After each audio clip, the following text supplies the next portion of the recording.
ከዚያ በኋላ ሲኖዶሱ አቅም አቃተው። በቃ ከአቅም በላይ ሆነበት። ምክንያቱም ህዝቡ ሃይማኖትን የሚያፈርስ መጣ።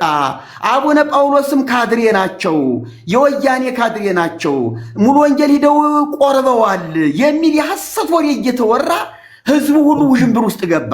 ከዚያ በኋላ ማህበረ ቅዱሳንንና ሰንበት ተማሪውን የሚደግፍ ህዝብ እየበዛ ሲሄድ ሳንወድ ግድ በግድ ቤተክርስቲያናችንን እየወደድን እምነታችንን እየወደድን ከቤተክርስቲያን ከመድረክ ተገለል።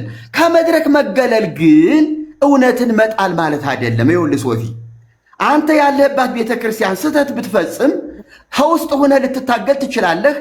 ቦታ ሲያሳጡህና ሲያስቸግሩህ ድራሽ አባት ይጥፋ ብለው ሲገፉህ ግን ያንን ቤተክርስቲያን እየወደድህ አቋምክን ሳትቀይር የሚከተሉን ጥቂት አባላት ይዘህ በጽሁፍም በቃልም ተቃውሞ ልታሰማ ትችላለህ። አይ ቤተክርስቲያኒቱ ገፍተኛለች አውጥተኛለች ብለህ ቸርች መመስረት ትችላለህ። ነገር ግን ይሄን አላደርግም ቤተክርስቲያኔ እንድትታደስ ዋጋ ከፍላለሁ ብለህ ከጨከንህ ደግሞ እምነትህ ነው፣ መብትህ ነው። ስለ ቤተክርስቲያን መታገል ደግሞ ትችላለህ።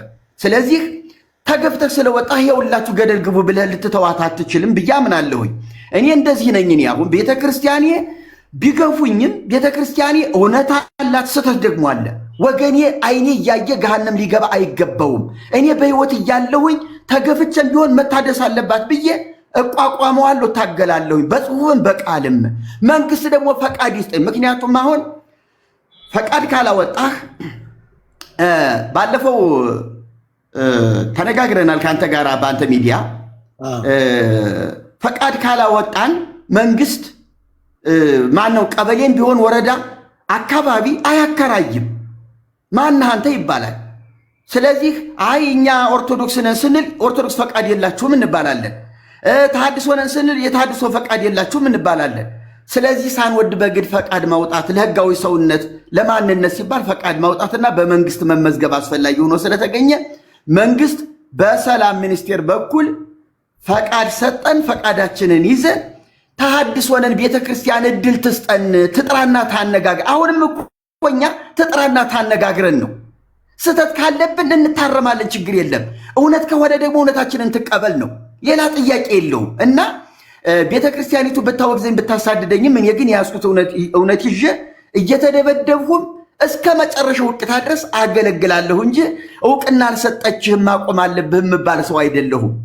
እሺ ታዲያ እዚህ ላይ ሰዎችን እያሳቱ ነው፣ ቆብ እያደረጉ አሁን የአንገት ማህተብም አድርገዋል። ያው እዚህ ፊት ለፊትም ይታያል ማህተብ አድርገዋል አይደል? አሁንም ስለዚህ ይሄው አሁንም ያችኑ ማህተብ አድርገው ቆቧን አድርገው ነጠላዋን አድርገው በዛ ነገር እየተዋቡ አባት ተብለው በከተማ መካከል በገበያ መካከል እየወጡ አሁን እርሶ ድንገት መንገድ ላይ አንድ ሰው ቢያገኙት ከነቆሙት መስቀል ያሳልሙታል። የኦርቶዶክስ አባት መስለውት ሚዲያ የማይጠቀም ሰው ይኖራል። ገበያ መካከል መጥቶ አባታችን ብሎት ሰላም ቢሎት በመስቀል ያሳልማሉ። ይኸውልህ መስቀል ማሳለም ሲጀመር ስህተት ነው ብዬ ማምን ስለሆነ መስቀል ልይዘው ብችልም አላሳልምበትም። ትምህርት እሰጠዋለሁ። ሊሳለም የመጣውን ሰውዬ ወንድሜ እግዚአብሔር ከሰራው ኃጢአት በልጁ በኢየሱስ ክርስቶስ ደም ይቅር ብሎሃል፣ ታርቆሃል። አሁንም ይቅርታ የምታገኘው በደሙ መስቀል ላይ በፈሰሰው ደሙ እንጂ በዚህ መስቀል አይደለም። ኢየሱስ እግዚአብሔር የሚያድን በዚህ ቁሳዊ ነገር አይደለም። በልጁ ደም ነው የታረቀን። እኔንም አንተንም ይቅር ያለን በልጁ ደም ነው። አሁንም ቢሆን ኃጢአት ብንሰራ ከአብ ዘንድ ጠበቃ አለን የሚያስተሰሪ ብዬ እመክረዋለሁ፣ አስተምረዋለሁ እንጂ ይሄው ካብዬ የማስመሰል ስራ አልሰራም እኮ። ለምሳሌ መጥቶ ኃጢአቱን ነግሮት ይፍቱኝ ቢሎት ምንድን ነው የሚያደርጉት? እኔ ኦርቶዶክስ አይደለሁም ይሉታል። ኃጢአቱን ዘርዝሮ እንዲነግረኝ ከኔ አይጠበቅ። ገና ሲጀመር ሐሳቡን ከተረዳሁት ወዲያውኑ ትምህርት ነው የምጀምርለት። ቁጭ አድርጌ ይኸውልህ ወንድሜ እኔ የቤተ ክርስቲያን አገልጋይ የቤተ ክርስቲያን መምህር ነኝ፣ ባለሙያ ነኝ፣ ካህን ነኝ። ነገር ግን እንዲህ የምናደርጋቸው ነገሮች ጤናማ አይደሉም። በዚህ መንገድ የኃጢአት ስርየት አይገኝም። የኃጢአት ስርየት የሚገኘው እንደዚህ ነው። ስለዚህ ከአሁን ጀምሮ ብትሰማኝ እኔ የምመክርህ ይሄንን ነው ብዬ መስቀልን መሳለም ሳይሆን የኃጢአት ስርየት የሚያስገኘው፣ ሙቶ ፍታት ማስፈታት ሳይሆን የኃጢአት ስርየት የሚያስገኘው፣ የዘላለም ድነት የሚገኘው ዝክር በመዘከር ሳይሆን በመመንኮስ ሳይሆን ሕይወትን ለኢየሱስ ክርስቶስ ቤዛ ለከፈለው ለሱ በመስጠት ነው። እና መጀመሪያውኑ ኃጢአታችን በደሙ ይቅር ብሎናል። አሁንም እንኳን ድካም ቢገኝብን ዝለት በሚገኝብን ኃጢአት እንዳታደርጉ ተብሎ ተጽፏል። ነገር ግን ብንደክም ኃጢአት ቢገኝብን ከአብ ዘንድ ጠበቃ አለን፣ ይኸው ኢየሱስ ክርስቶስ እግዚአብሔር የኃጢአት ማስተስሪያ አድርጎ አቆሞታል ብዬ ይህን እውነት እነግረዋለሁ። ከሰማኝ እሰየው፣ ገንዘብ ጠቀምኩትኝ፣ ገንዘብ አደረግኩት። ካልሰማኝ ግን በዚሁ እንለያያለን። ምን አደርጋለሁ ታዲያ? ለምን እንደዛ ከሆነ ለምን ልብሱንና ቤተክርስቲያኗ የምትጠቀመውን የእምነት መገለጫ አይነት ይመስለኛል ክሩ አይደለ? ጥቁር ክርና መስቀል ማድረግ። ስለዚህ ለምን ያደርጉታል? ተደሱ ለምን ይጠቀሙታል? ይኸውልህ አድርጌውም አይጠቅመኝም፣ አውልቄውም አይጎደኝም።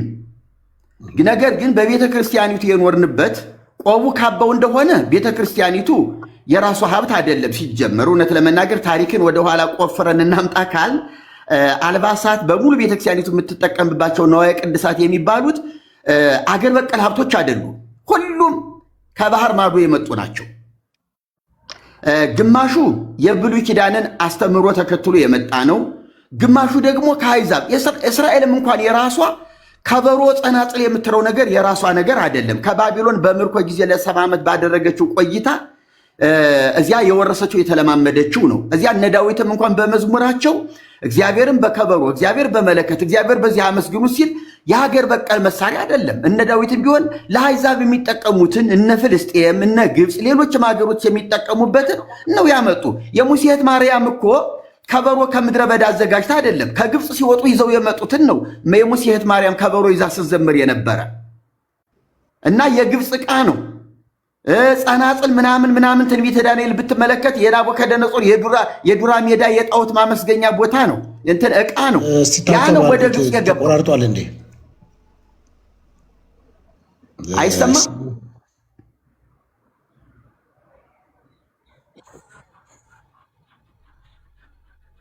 እሺ ቀሉ ድረስ እኔ እየገዛሁት ነበር።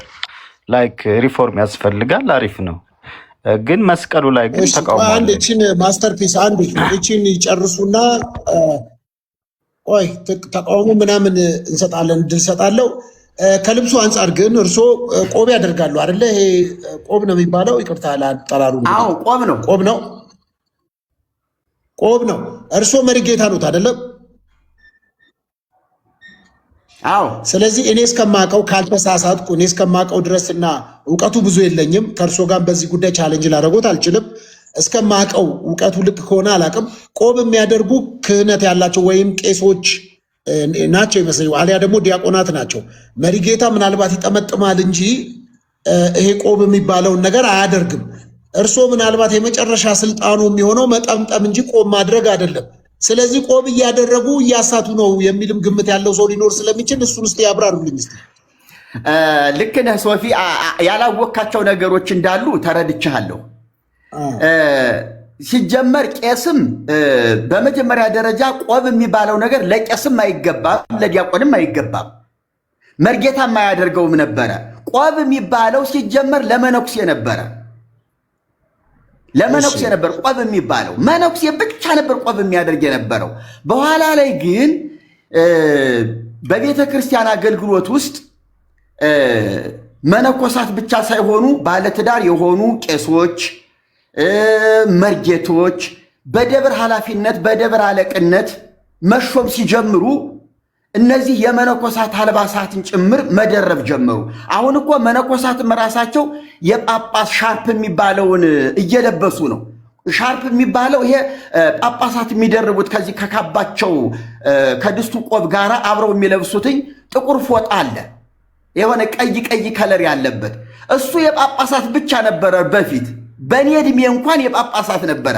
አሁን ግን የደብር አለቃው ሁሉ ያ ድስቱ ብቻ ነው የቀረው እንጂ የደብር አለቃው በሙሉ ያንን የጳጳስ ልብስ እየለበሰ ነው። ሲኖዶሱ ከለከለ። ኧረ ይህ ነገር አይሆንም፣ ምንድን ነው ተደበላለቀ ነገሩ ብለው ሁሉ ጳጳሳቱ ወስነው ያ እንዳይደረግ ነበር። ግን እምቢ አሉ። መነኮሳቱ ለመዱ፣ እምቢ አሉ። አሁን ሁሉ ይለብሱታል። ቆቡ ደግሞ የመነኮሳት ቆብና የዝም ብሎ የማንም የቄስ ቆብ ተደበላለቀ። ሁሉም ቆብ አድራጊ ሆነ፣ መነኩሴውም ያልመነኮሰውም ተቀላቀለ ሲባል እነዚህ ቀሳውስት የሚያደርጉት ቆብ ከዚህ ከመሃሏ ላይ አሁን ላሳይህ ይችል ነበረ። እዚያ ክፍል ነው ያለች። እች መሃሏ ካናታችን ላይ ያለችው እች መሃሏ ቀዳዳ ናት። የመነኮሳቱ ግን ድፍን ነው እንዳለ በጨርቅ የተሰፋ ነው በውስጥ በኩል። በዚያ ልዩነት ይሁን ባይሆን ይሄ ልዩነት ይኑረው እየተባለ ያ ልዩነት ተደረገ። አሁን መነኩስ የሚያደርገው ቆብ እንዳለው ውስጡ እንትን ድፍን ነው። የቄሱ ቆብ ደግሞ ቀዳዳ ያለችባት ናት ምልክቷ። በእርግጥ ይኸው እኔ ባለትዳር እያለ ቆቡን እንደዚህ እያደረገ አያሳይም። ምን ጣጣም የለውም። አሁን ሁሉም ነገር ዓለሙ እየተበለሻሸ ነው ያለና ልዩነቱ በዚህ መንገድ ነው። እኔ እኮ ዲያቆንም ነኝ። መጀመሪያ ትምህርት ስንማር እኮ ማንኛውም የቤተክርስቲያን አገልጋይ የዲቁና ትምህርት ተምሮ ዲያቆን ነው የሚሆነው። ከዚያ በኋላ ነው ትምህርቱ እየገፋ ሲሄድ ወደ መርጌትነት የሚያድገው። መርጌታ ሁኖ ቅስና መጨመርም ይችላል፣ ሙያው ይፈቅድለታል።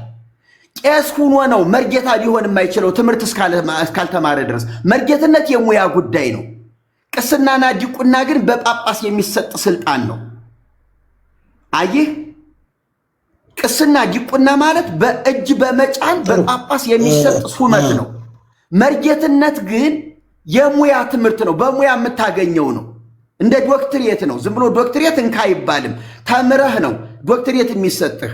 ልክ እንደዚህ ነው መርጌትነት ማለት። አሁን መርጌትነት ተቀምጧል የሚለኝ የለም እኔን። ምክንያቱም ሙያዬ ከኔ ጋር እስካለ ድረስ ፕሮቴስታንት ገብቼ እንኳን ቤተክርስቲያኒቱ ተጠቀምበት ካለች መርጌታ ሆኜ ማገልገል እችላለሁ። ችግር የለብኝም። ሙያው ከኔ ጋር ነው። ሙያዬ አይቀማም። ስልጣኑን ግን ስልጣን ቢሆን አትቀማም። ስልጣኑን ማገድ ነው የምትችለው። ከቤተ ክርስቲያኒቱ ጽጌ ከዚህ መድረክ ላይ እንዳያስተምር ታግዷል ልትል ትችላለች እንጂ ስልጣን አይቀማም። አሁን ስልጣን እሺ ይቅርታ ጠይቄ ብገባ ስልጣን እንደገና ይሰጠው ተብዬ ስልጣን አይሰጥም። የመጀመሪያው ስልጣን ነው ያለው። ስልጣን ራሱ አይነሳም። በቤተ ክርስቲያኒቱ ሕግ መሰረት ስልጣን አንዴ ከተሰጠ አይወሰድም። ማገድ ነው። ስህተት ሲፈጠር ማገድ ነው። ስለዚህ ቤተ ክርስቲያኒቱ እዚህ ላይ ግን ታዲያ እንደዚህ ናት። አይ እርሶ ታዲያ እኮ መሪጌታነት ሙያ ነው የሚሉት የክህነት ሹመት አይደለም። በትምህርት የሚገኝ ነው መርጌትነት እንጂ ከቤተ ክርስቲያኗ ጋር የሚገናኝ ነገር አይደለም ማለት ነው። አይ የቤተ ክርስቲያኒቱ የትምህርት ዘርፍ ነው እኮ። ስለዚህ ታዲያ ኦርቶዶክስ ቤተክርስቲያን ውስጥ ተምሮ መሪጌታ ሆኖ ፕሮቴስታንት ጋር መጥተው እንደ መሪጌታ ሆኖ መቀጠል ይችላሉ።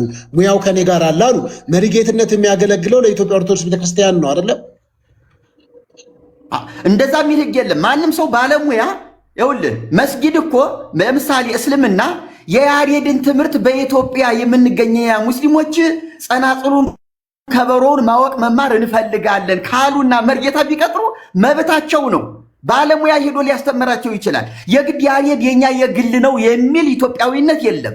ሙያው ለዓለም የተሰራጨ ነው። ዓለም ሊጠቀምበት ይችላል ከፈለገ። በጣም ጥሩ። እሺ መሪጌታን በአክብሮትና በስነ ስርዓት ጥያቄ መጠየቅ የሚፈልግ ሰው ያው እንፈቅዳለን፣ መጠየቅ ይችላል። ማስተርፒስ መጠየቅ ፈልጋል። መጀመሪያ ቀጥል። በስነ ስርዓት ሐሳቡ ላይ ጥመን ይችላል፣ ያናደን ይችላል፣ የሆነ የኛ የሆነ እኔ ችግር የለብኝ ይችላል። ግን እሺ ቀጥል። እኔ እንትን እንደው ቆይ አንዴ ማነት ቶንተር ኦኬ። እኔ ሰውየውን ወድጃቸዋለሁ። መጀመሪያ አንተ ኦርቶዶክስ ስላልሆንክ ከዛ አንፃር ብዬ ነበር ልጠይቅ የነበረው። እሺ ቀጥል፣ ችግር የለውም። ማን ነው ኦርቶዶክስ? ማስተርፒስ ኦርቶዶክስ አይደለህም እንዴ? አረ ኦርቶዶክስ ነኝ። ወሮ በላ እንደዛ አይነቱ እኮ ነው። ተመልከት፣ የአባታችንም እኮ ያሸሻቸው እኮ እንደዛ አይነቱ አፍሮዲ እኮ ነው። ኤኒዌይስ እሺ ወሮ በላ ነው። በቃ አንተ ሙዳየ ምጽዋት ስትዘርፍ። ኤኒዌይስ ወደ ጥያቄ ልሂድ። አይደለማ ይኸውልህ ሶፊ፣ ይሄ ሰው ምንነቴን ሳያውቅ ኦርቶዶክስ አይደለም። ተመልከት እንግዲህ እኒህንም አባት እኮ የገፋቸው እኮ እንደዚህ አይነትና የዚህ ጀሌዎች ናቸው። ተመልከት የሚሳደቡት ስድብ እኮ ማለት ነው ልነግርህ አልችልም እኔ ከየት እንዳመጡት። ሰዶም ጥቁር አሞራ ራሱ ወደ ዋናው ጥያቄ ልሄድሽ።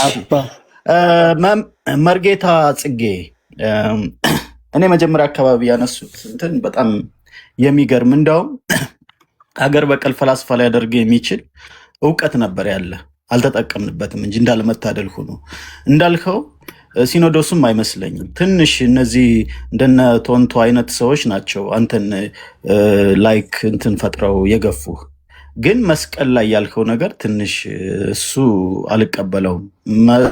መስቀሉን ይዤ እታያለሁ ካሉ የኦርቶዶክስ ነው ሌጂቲሜሲ ያላት የኦርቶዶክስ ተዋሕዶ ቤተክርስቲያን ነች። በዛ ውስጥ የኃጢአት እንደዛ ማለት አንችልም። ማስተርፒስ ካቶሊኮችም ይይዛሉ። ኦኬ ዋቴቨር እሺ ኖ እሳቸው ከነበሩበት አንጻር ነው እንጂ ሌሎቹም ሊይዙ ይችላሉ። ችግር የለውም። አንተም ብትይዝ ለምን ያስክ ተብሎ ሰጣ ገባ መግባት ያለብን አይመስለኝም።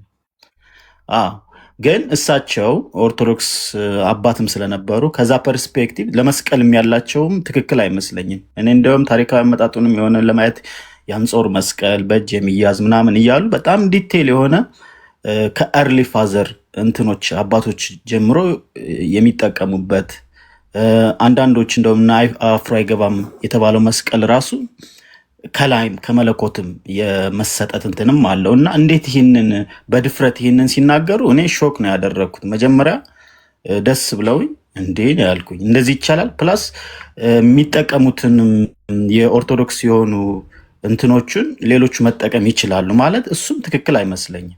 ሰው በራሱ መንገድ መመስገን ይችላል። እነዚህ ግን ዝርፊያ ነው። አንደኛ ይህ ምንድን ነው ኮፒራይትም ፕሮቴክትድ መሆን አለበት። እኔ እንደውም የኦርቶዶክስ እንትኖች በዚህ በኩል ይሄ የኛ ነው ብሎ ኮፒራይት ፕሮቴክትድ መኖር አለበት። ልክ የኪነ ጥበብ ስራ እንዳለው ሁሉ እንደዛ መሆን አለበት። ሌላው ሁሉ ነገር የተዘረፈ ነው ያሉትም ይሄ ትንሽ ጥላቻ ያለበት ይመስላል። በጣም ጥላቻ፣ ይሄ በጣም መታረቅ አለበት። ከሌላ ነው ያመጣ ነው ምናምን። እንደውም በአምልኮት ደረጃ እኮ ቅድስ ምንድን ነው ፕሪስትውድን ያስተማርናቸው እኛ ኢትዮጵያውያንን ነው የሚባለው፣ ለግብጾች ለሌላውም ለተቀረው ዓለም። የግብፅ እነዚህ ኦሎምፒያን ጎድስ ሳይቀሩ ማለት ነው የኢትዮጵያን አማልክት ዘሞ ሱፐር የማስታረቅ ጸጋ አላቸው ብለው በአባይ ተፋሰስ ይመለሳሉ ተብሎ እንግዲህ እርሱ አፈታሪክ የሚበሉት ምን የሚበሉት ቱዚስ ኤክስተንት የኢትዮጵያን በአማልክት ደረጃ እንኳ ድሮ ክርስትና ከመስፋፋቱ በፊት ማለት ነው የኢትዮጵያን አማልክት ሱፐር ናቹራል ነበሩ ነው የሚባለው። ዘ ዋይዝ ሜን ሁ ሊቭስ ሎንግ ላይፍ ነው የሚሏቸው ራሱ ሲገልጿቸው ኢትዮጵያውያንን ቱዚስ በጣም ነው የሚያወድሷቸው። አማልክቶቻቸው ራሱ እኛ ጋር እየመጡ ነበር እንትን የሚሉት።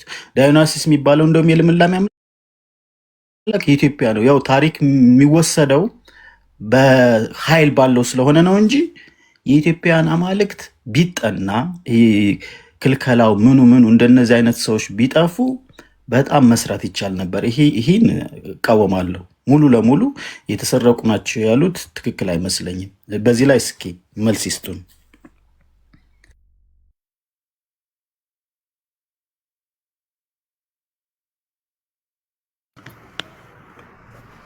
ነገሩ እንዲህ ነው።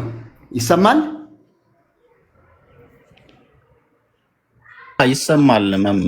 መርጌታ መምህር ወይ ኤምአር እሺ ቪዲዮ ልክፈት። እንግዲህ ነገሩ እንዲህ ነው።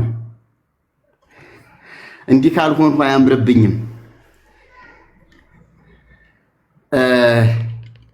ይኸውልህ አሁን ቤተክርስቲያኒቱ ረጅም እድሜ ቆይታለች። በኢትዮጵያ ኦርቶዶክስ ቤተክርስቲያን ከፍሬምናጦስ ጀምሮ ከ334 ዓመተ ምህረት ጀምሮ ክርስትና በኢትዮጵያ በይፋ እንደውም የክርስቲያን ደሴት በሚያስብል ልክ ሌላ እምነት እንደዚህ በሰፊው ሳይስፋፋ ቤተክርስቲያኒቱ ፍሬምናጦስን ያህል ታላቅ አባት ይዛ የሰበከችበት የሮጠችበት የወንጌል ጉዞ ስለሆነ በዓለም አቀፍ ደረጃ ኢትዮጵያ ክርስትና ተቀበለች የሚባለው ፍሬምናጦስ ላይ ነው።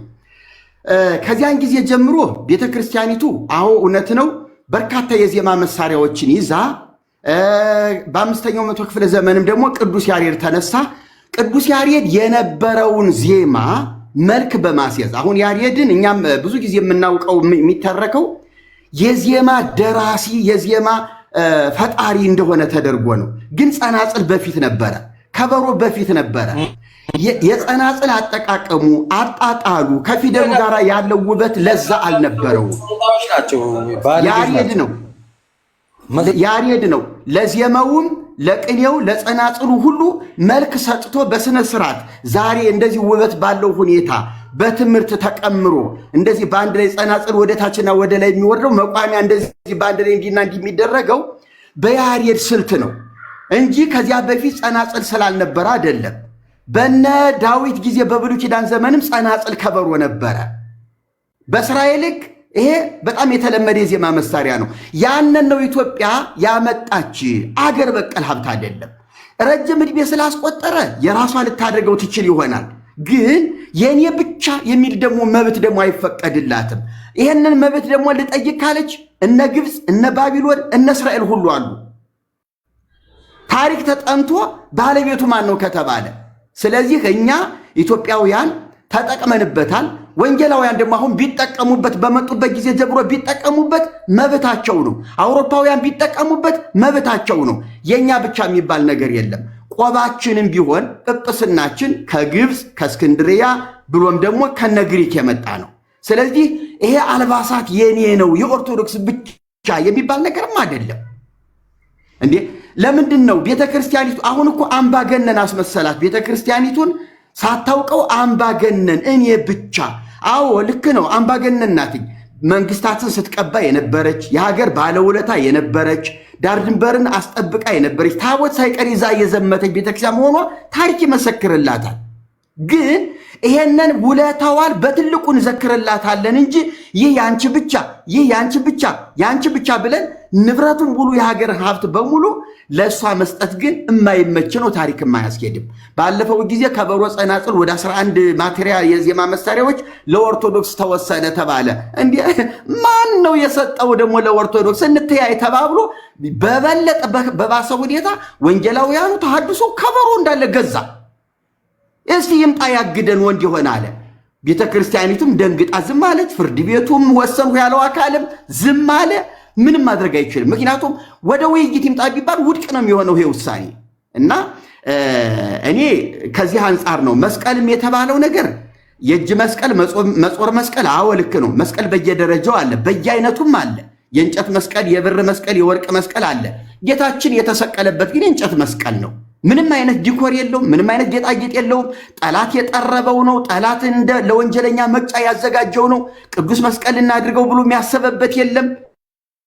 ምንም በቃ ኢየሱስን ለመስቀያ ያህል የተጠቀሙበት እንጂ ይሄን ያህል የጲላጦስ ወታደሮች የተጠነቀቁለትም አይደለም። ጌታ ከተሰቀለ በኋላ እነ ኒቆዲሞስ፣ ዮሴፍ ከመስቀል አውርደው ከቀበሩት በኋላ መስቀሉ ሐዋርያት ወይም ቤተክርስቲያን ተቀብላ በክብር ይዘው አናያትም። በእጅ መስቀል የሚይዘው ሐዋርያት ሲያስተምሩ አልታዩም። መጽሐፍ ቅዱስም አላሳየንም፣ አላስተማረንም። ከዚያስ በሂደት ነው የመጣው። በሂደት ዝም ብሎ በልምምድ መጣ። ቤተክርስቲያን ጣራ ላይ በቆስጠንጢኖስ ዘመነ መንግስት አብያተ ጣዖታት ይተአጸዋ አብያተ ክርስቲያናት ይትርሃዋ ተብሎ የጣዖታት የአምልኮ ቦታዎች ሲዘጉ ያ አብያተ ክርስቲያናት ደግሞ የማምለኪያ ቦታዎች ሲከፈቱ በእነ ኔሮን ተዘግተው የነበሩ አብያተ ክርስቲያናት በቆስጠንጢኖስ ዘመን ሲከፈቱ ያን ጊዜ በጣራ ላይ መስቀል ማስቀመጥ ተጀመረ። በጣራ ላይ ለምልክት ከምዕመናን ቤት ከነዋሪዎች ቤት ለመለየት የጸሎት ቤት ለማለት ለምልክት የመስቀል ምልክት ይደረግ ጀመረ። ከዚያ በኋላ መስቀል እንግዲህ በየቤቱም በየእጁም በየምኑም ይደረግ ጀመር። ከሰማይ የወረደው የሚባለው ነገር እሱ በገድላቱ እናገኛለን። እግዚአብሔር እንደዛ ያደረገበትን ታሪክ እንደው ፈጥረን የጻፍነው ካልሆነ በስተቀር አልተደረገም። የደብረ ሊባኖስ ገዳም መስቀል ከሰማይ ነው ወረደ የሚባል፣ የዘራ ቡሩክ መስቀል ግሽ አባዩ ከሰማይ ወረደ የሚባል፣ ሌላም ብዙ ታሪክ። እነ ዋልድባ ገዳም ከሰማይ ሂደው ተቆርሰው ቦታቸው ተከልሎ ተወስዶ ተባርኮ መጣ የሚባለው፣ ሰማይና ምድር ሲያልፉ ይሄ ቦታ አያልፍም የተባለው፣ ሌላም ብዙ ቃል ኪዳን ያለበት ቦታ ያለው ነገር በሂደት የመጣ ጠላት እረኞቹ ተኝተው ሳለ ጠላት የዘራው እንክርዳድ መሰል ስንዴ የሚመስል እንክርዳድ ነው እንጂ እኔ ጤናማ የጽድቅ መንገድ የሐዋርያዊ ተልእኮ አገልግሎት ነው ብዬ አልቀበለውም። እና የመስቀል ጠላት አይደለሁም። መስቀል ቤዛነ፣ መስቀል ጽንነ፣ መስቀል መድኃኒተ ነፍስነ የሚለውን ግን እቃወማለሁ። መስቀል ቤዛችን ነው። መስቀል የነፍሳችን መዳኛ ነው። መስቀል አጋንንትን ያርቃል፣ መስቀል ኃጢአትን ያስተሰርያል የሚለውን እቃወማለሁ። ቤዛችን አንድ ስለሆነ መድኃኒታችን በመስቀል ላይ የሞተው ጌታ ነው እንጂ ቤዛ መስቀሉ አይደለም። ቤዛችን ጌታ ቁስ ነገር ሊቀድስ አልመጣም። በቁስ ነገር ቤዛነትን ሊሰጥ አልመጣም። ራሱ ነው መስዋዕቱ፣ ራሱ ነው ካህኑ፣ ራሱን ወደ አባቱ አቀረበ። ቤዛችን እሱ ነው። ስለዚህ ቁሳቁስ ነገሮች በሙሉ የተጠመቀ ጥያቄና መልስ ነው። የጠየቃችሁ ይመልሳል። ማንኛውም ሰው ጥያቄ ያለው ሰው መጠየቅ ጥያቄና መልስም ቢሆን ደቂቃ አድርግላችኋል። ልክ ነው። ግን ደቂቃ አድርግላቸው። እኛ አሁን በኋላ ብንናገር ደግሞ የወላችሁ ደግሞ ኦርቶዶክሶች ምናምን ነው የሚሉን እኛን። ለዛ አንተ ደቂቃ አድርግና አስጨን። ከዛ በቃ እንደዛ ቢሆን ይሻላል። እሺ አሁን ማን ነው ጠያቂ? እንደገና ሌላ ጠያቂ። አጭር ጥያቄ ነው። እኔ ሎርድም ስለሆነ ነው ሶፊ። ወይ ቶኔቶር ነው የሚጠይቁት። ቶኔቶር ነው የሚጠይቁት። ቆንዱ ይቀድመዋል። እሺ አመሰግናለሁ ሶፊዬ። እኔ አንዳንዴ አሁን ጋሽ ጽጌ ያወሩትን ነገር ሁሉ ደግፎ እንኳን የሚያወራ ራሱ እኔ ኦርቶዶክስ ብዬ አላምንም ነው ውስጥ እና እኔ ከመጀመሪያው ጀምሮ ስለሰማኋቸው በመጀመሪያው ነገር እኔ በስራዬ ወይም ደግሞ በአገልግሎቴ ተሐድሶ ነኝ፣ በሃይማኖቴ ግን ኦርቶዶክስ ነኝ ብሎ ምንም አይነት እንደዚህ አይነት ማስተዋይ መናገር አይቻልም።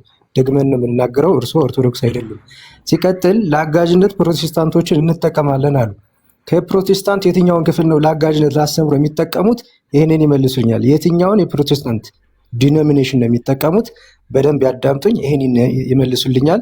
ሲቀጥል ቤተ ክርስቲያን የእግዚአብሔር አዳኝነትን ለቅዱሳን ትሰጣለች። ጭራሽ ቅዱሳንን ወይም ደግሞ አባቶች ወይም ደግሞ ቅዱሳንን ካሊያም ደግሞ ሰማዕታትን እነዚህኛ የምናከብራቸውን ቅዱሳን እነሱን ሰማይና ምድርን የፈጠሩ ተብለው ተጽፏል። ሰማይና ምድርን የፈጠረ ዓለምን የፈጠሩ ተብለው ተጽፏል፣ ተጠቅሷል ብለው ሲያወሩ ነበረ።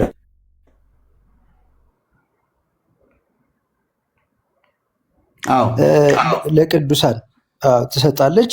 የቤተ ክርስቲያን የእግዚአብሔርን አዳኝነት ለቅዱሳንም ትሰጣለች፣ አዳኝ ናቸው ብለው ያምናሉ ብለዋል። ይህንም በደንብ ይስሙኝ። ሲቀጥል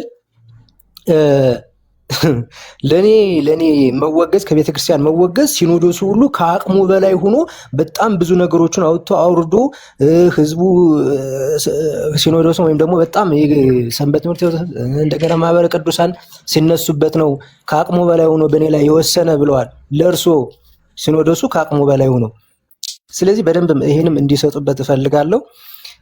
መስቀል ማሳለም አላምንበትም። መስቀልን ግን ይዘዋለዋል። መስቀል ይይዛሉ። ጭራሽ ደግሞ ካህን ነኝም ብለዋል። ክህነቱ ተነጥቋል። ሲጀመር በቤተ ክርስቲያን አስተምሮ መሰረት አንድ ሰው ክህነቱ ከተጠቀመ መስቀልን መያዝ አይችልም። ንዋያተ ቅድሳት አልባሳቱን መልበስ አይችልም። ሲቀጥልም እንደንም ተራ ምዕመን ነው የሚኖረው። እርሶ ተራ ምዕመን ነዎት። ለእንደዛውም ደግሞ ከሃይማኖቱ የወጡ ኢአማኒ ነዎት። ኦርቶዶክስም አይደሉም። መስቀል ይይዛሉ፣ ግን መስቀልን ማሳለም አላምንበትም አሉ። ለምን መስቀል ይይዛሉ?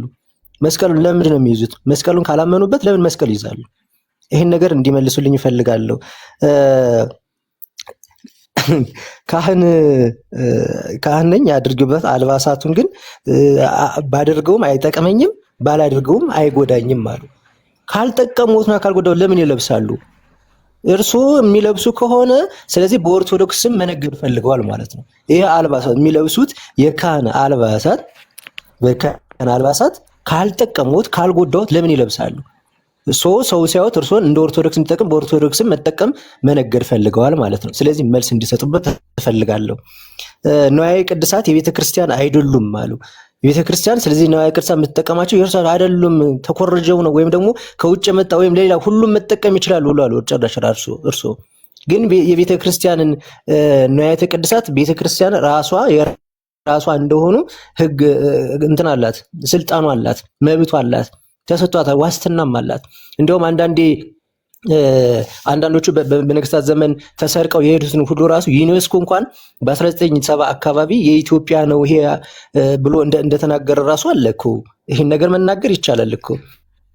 ስለዚህ ይሄ ንዋያተ ቅድሳት የቤተ ክርስቲያን አይደለም፣ እንደፈለገ ማንም ሰው መጠቀም ይችላል አሉ። ኢቨን እንደውም አሁን ራሱ ንዋያተ ቅድሳት የራሷ ሆኖ ታስመዘግብ ለምን ብሎ ፕሮቴስታንቱ ወይም ሌላውም ያማኙ ብሎ ገዛ፣ እስኪ የምታመጣውን ታምጣ ብሎ። ከዛ ግን ቤተክርስቲያን ምን አለች? ፈርታ ጸጣለች፣ ዝም አለች አሉ።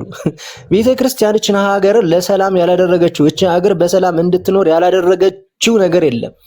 ስንት እየተጎዳች፣ ስንት በብዙ ሃይማኖት ጥቃት እየደረሰባት፣ ስንት ቤተክርስቲያኖቿ እየተቃጠሉ፣ ስንት ምዕመኖቿ እየሞቱ ለሰላም ብላ ስንት ነገሮችን መስዋዕት እያደረገች እንዳለች ማንም የሚያውቀው ጉዳይ ነው። እርስዎ ግን ፈርታ ነው እያሉ ነው ያሉት። ለምሳሌ አማኙ የእሷን ንዋያተ ቅድሳት ሲጠቀም ፈርታ ነው ዝም ያለችው እያሉን ነው። በጣም የሚገርም ነው። ሌላው ደግሞ መርጌትነት፣ ቆይ አንዴ ልጨርስማ፣ አንዴ ይቅርታ፣ አንዴ ቆይ። ማን ነው ኧረ አንድ ብቻ አይ ኬኩ አንድ ብቻ ነው የቀረኝ። እሺ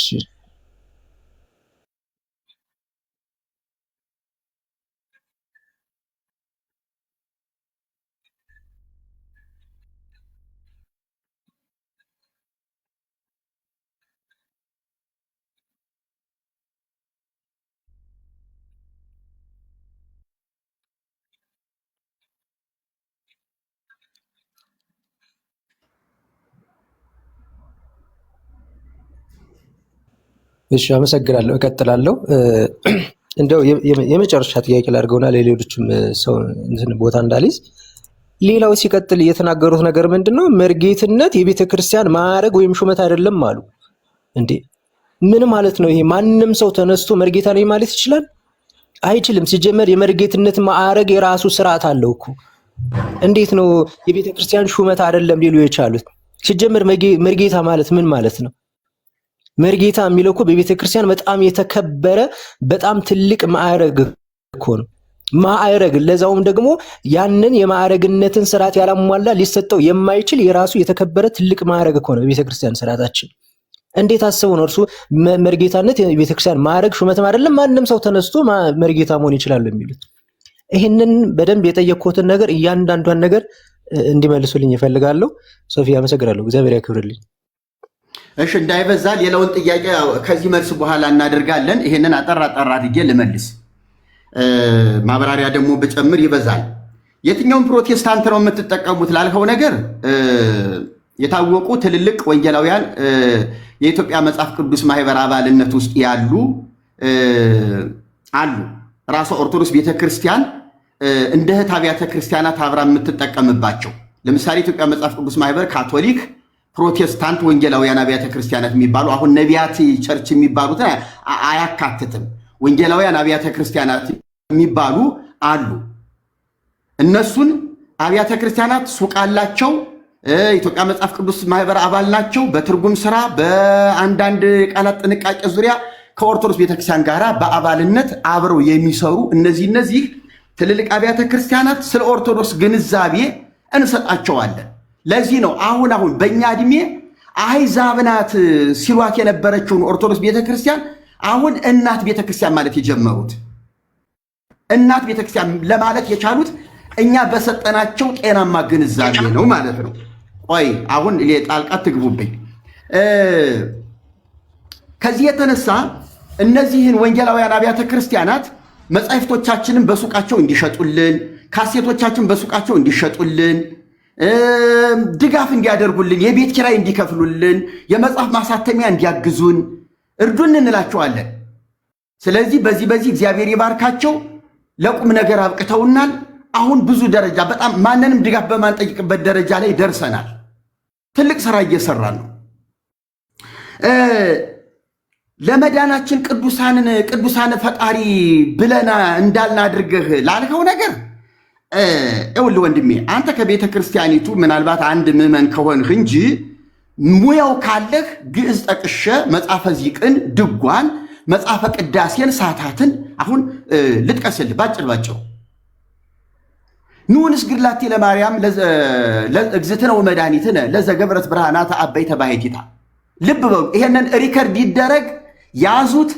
ለቤተ ክህነቱ መምህራን ይሄ ነገር በቤተ ክርስቲያናችን በዚቅ መጽሐፍ አለ ወይስ የለም ብላችሁ ጠይቁ። የሶፊ መድረክ ሁልጊዜ ክፍት ነው። ኑና መርጌታ የተባለው ሰው ይዛችሁ ኑና እንገናኝ። ኑንስ ግድላቴ ለማርያም እግዝእትነ ወመድኃኒትነ ለዘገብረት ብርሃናተ አበይተ ባሕቲታ። ታላላቅ ብርሃናትን ብቻዋን ለፈጠረች ለድንግል ማርያም ኑ እንስገድላት፣ ለእርሷ የምንገዛ ነው የሚለው መጽሐፈ ዚቅ። ቢያንስ መጽሐፈ ዚቅን ያዘው። ዚቅ የሚለው መጽሐፍ ያዘው። የያሬድ ቅዱስ ያሬድ ድርሰት ነው። ከአምስቱ መጻሕፍቶች አንዱ ማለት ነው። ሌላው እዚሁ መጽሐፈ ዚቅ ላይ ንዜኑ ዘመርቆሬዎስ ሲሩተ ትሕትና ወየዋሃተ ዘሰቀሎ ለሰማይ ከመቀመር ዘአሰርገዋ ለምድር በስነ ጽጌያት ተሰቅለ ዲበ ዕፅ በእንቲአነ። የመርቆሬዎስን ቸርነቱንና ምሕረቱን እንናገር። ምድርን በአበቦች ያስጌጠ፣ ሰማያትን በከዋክብት ያሸበረቀ፣ ለሰው ልጆች በመስቀል የተሰቀለ የመርቆሪዎስን ቸርነትና ምሕረት ኑ እንናገር ማለት ነው። ለሰው ልጆች ሲል በመስቀል የተሰቀለ መርቆሪዎስ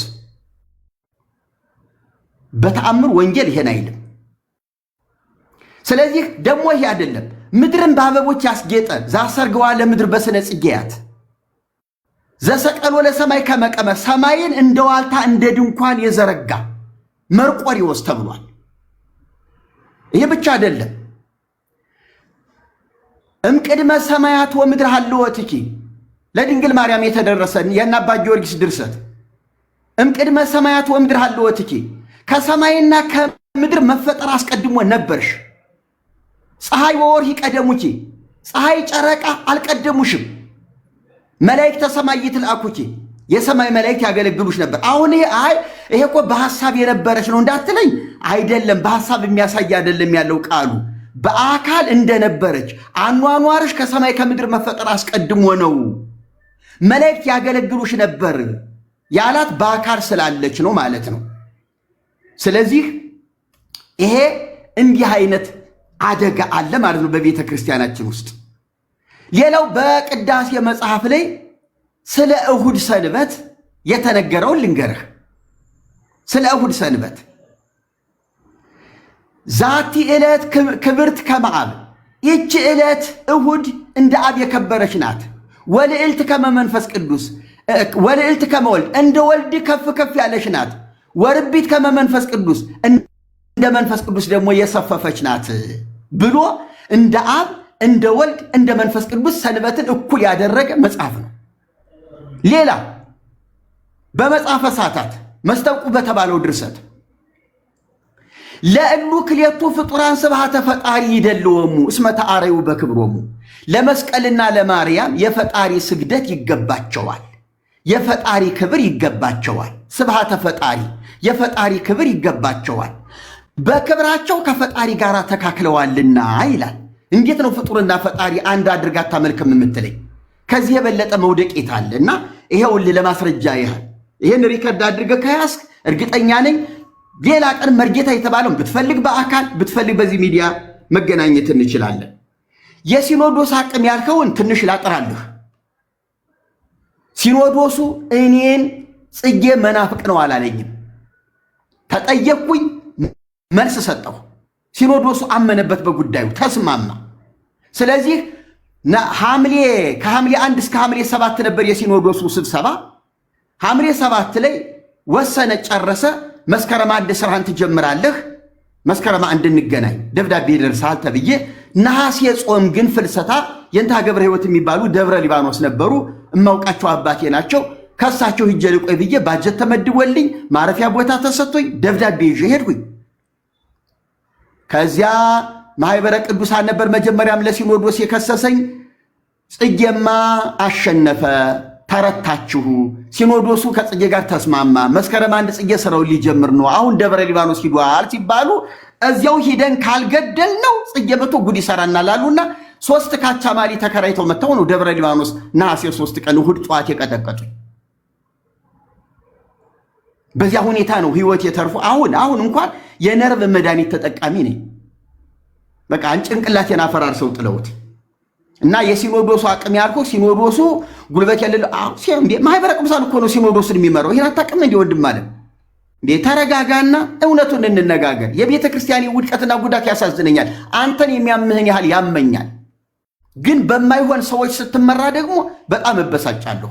ሲኖዶሱ ብቃቱን አልተወጣም በአግባቡ። ለታችኛው ወጣት ሰጥቶታል። ወጣቱ በጮኸ ቁጥር ነው ሲኖዶሱ የወጣቱን ድምፅ እየሰማ ለማረጋጋት መግለጫ የሚያወጣው እንጂ ኃላፊነቱን አልተወጣም። ስለዚህ ማህበረ ቅዱሳን አቅም አለው፣ ጉልበት አለው። በርካታ ጳጳሳት ካጠገቡ ናቸው ያሉት። ይህንን ወስኑ ካለ ማህበረ ቅዱሳን ይወስናል። ሲኖዶሱ ደግሞ ብዙ ችግር አለ እናንተ የማታውቁት። በርካታ ጳጳሳት የስጋ ድካም አለባቸው፣ ማህበረ ቅዱሳን ሪከርድ ያደረገባቸው። ይሄ ሁሉ ሰቀቀን አለ። ስለዚህ ከዚህ የተነሳ ማህበረ ቅዱሳን ያለው ይሆናል። ሌላው የተሰረቀ ቤተክርስቲያኒቱን እንደውም በአሁኑ ሰዓት የተወሰዱ ነዋያቶቿን ሁሉ እያስመለሰች ነው ብለኸኛል። አዎ ልክ ነው።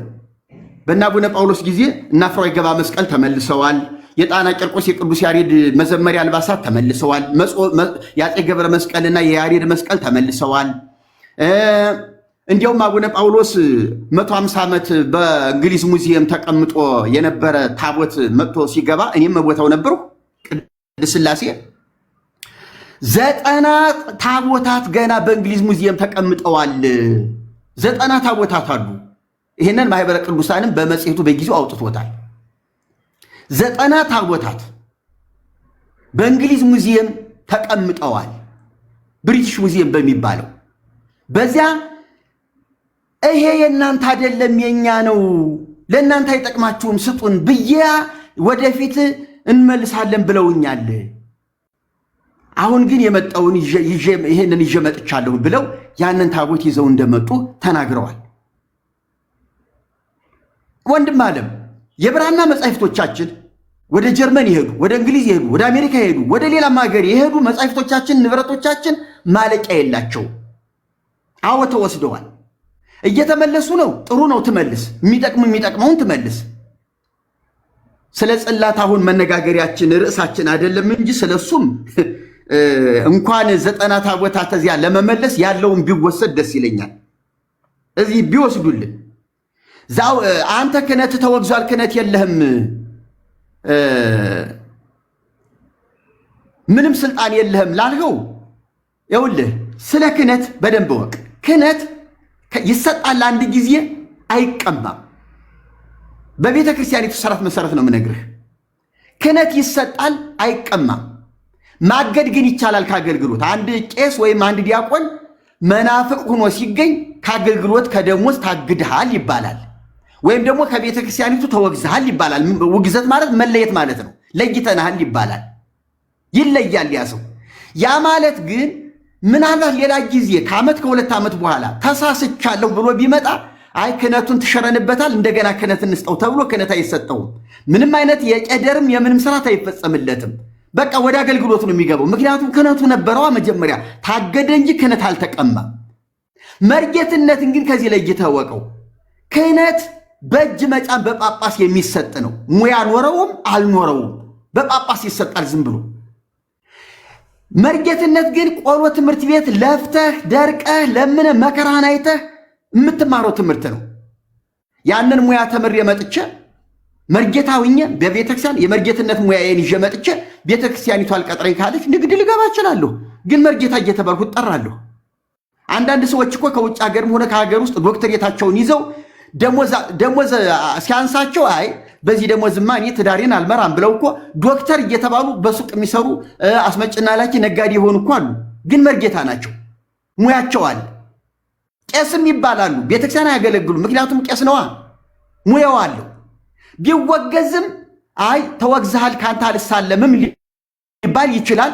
ክህነቱ ግን አለ፣ ታግዶ ነው እንጂ ክህነት ስለማይወሰድ ስለማይነሳ ይህንን ማወቅ ያስፈልጋል። ሌላው ቤተክርስቲያኒቱ አውግዛለች ላለው ቤተክርስቲያኒቱ እኮ ኢየሱስ ቤዛ ነው ብዬ ስናገር ነው ያወገዘችኝና ዘአውገዘ በከንቱ ውጉዝ ውእቱ ይላል ደግሞ የራሷ ፍትሐ ነገሥት መጽሐፍ። በከንቱ ያወገዘ ራሱ የተወገዘ ነው። ይኸውልህ በከንቱ ያወገዘ ራሱ የተወገዘ ነው። በከንቱ ማውገዝ ራስን የማውገዝ ያህል ነው። ኢየሱስ ቤዛ ነው ማለት ካስወገዘ የሳተው እሱ ነው እንጂ አይደለሁም። መወገዝ ያለበት እሱ ነው። ስለዚህ እኔን ያወገዘበት ምላሱ ታጥፎ ራሱን ነው ያወገዘ። መዳን በሌላ በማንም የለም ብዬ ስሰብክ መናፍቅ ነህ ካለኝ ይሄን ያለ አንደበት ነው መወገዝ ያለበት። እርግማኑ የሱ ነው። እኔ ትክክለኛ ወንጌል ሰባኪ ነኝ። ይሄ ነው እውነቱ። አልባሳቱን ያውልቁ ምናምን የቤተ ክርስቲያን ከሙያ ጋር የመጣ ልብስ ነው። አለማውለቅ መብቴ ነው። ባወልቀውም ማተቡን ባስረውም መስቀል ብይዝም እስካልጎዳኝ ድረስ ጉዳት ቢሆን አወላልቄ ጥለው ነበረ። እስካልጎዳኝ ድረስ እይዘዋለሁ። አይጠቅመኝም፣ ግን መልበሱን እፈልገዋለሁ። በቃ ፈለግኩት። ከረባት ከማድረግ ይህንን መልበስ ወደዱ።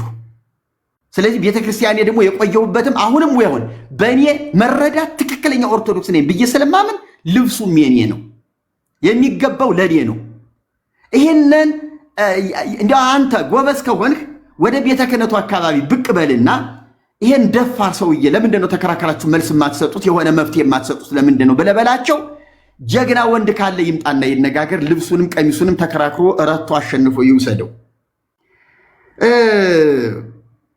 ሌላው ቤተክርስቲያኒቱ ብዙ መከራ ፈተና እንደደረሰባትና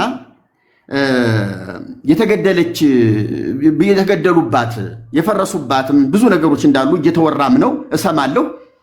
እና በጣም እየተገፋች ያለች ቤተክርስቲያን እንደሆነች አድርገህ ተናግረሃል። እኔ ደግሞ የዚህን 100 እጥፍ አድርጌ ነው የምነግርህ። እንደዚህ ቤተክርስቲያን ነፍሰ ገዳይ የለም። እንደዚህ ቤተክርስቲያን ጨካኝ የለም። ይኸውልህ ከናጤ ዘርዓ ያዕቆብ ጀምሮ ምላስ ስትቆርጥ የነበረች ማጅራትን በዚህ በኩል እየጎረጎረች